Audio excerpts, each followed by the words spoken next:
রাফাতে যখন অভিযানের প্রস্তুতি নিচ্ছে ইসরায়েলের প্রতিরক্ষা বাহিনী আইডিএফ, ঠিক তখনই গাজার অন্য স্থানে মাটি খুঁড়ে বের হচ্ছে ফিলিস্তিনের স্বাধীনতাকামী হামাসের যোদ্ধারা।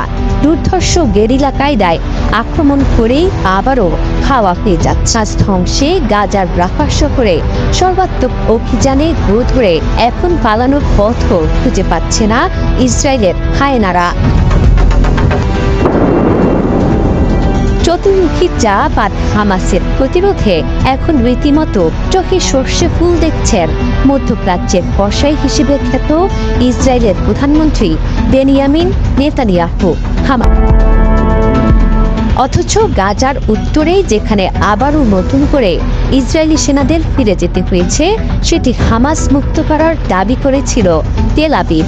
অথচ সেখানেই দুর্দান্ত প্রতিরোধ গড়ে তুলেছে হামাস। গেল সপ্তাহের শেষ দিক থেকে গাজার উত্তরে ইসরায়েলের বিরুদ্ধে সরাসরি যুদ্ধে লিপ্ত রয়েছে হামাস যোদ্ধারা।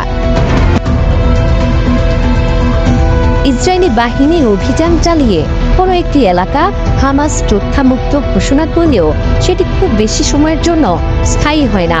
হামাস যোদ্ধারা আবার সংগঠিত হয়ে লড়াইয়ে ফিরে আসছেন।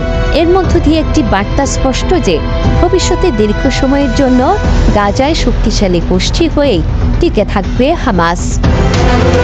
সম্প্রতি গাজার উত্তরে জেইতুন ও জাবালিয়া এলাকায় ইসরায়েলি বাহিনীর সঙ্গে ব্যাপক সংঘর্ষে লিপ্ত হয়েছে। এতে দুই পক্ষকেই ব্যাপক ক্ষতি মেনে নিতে হয়েছে।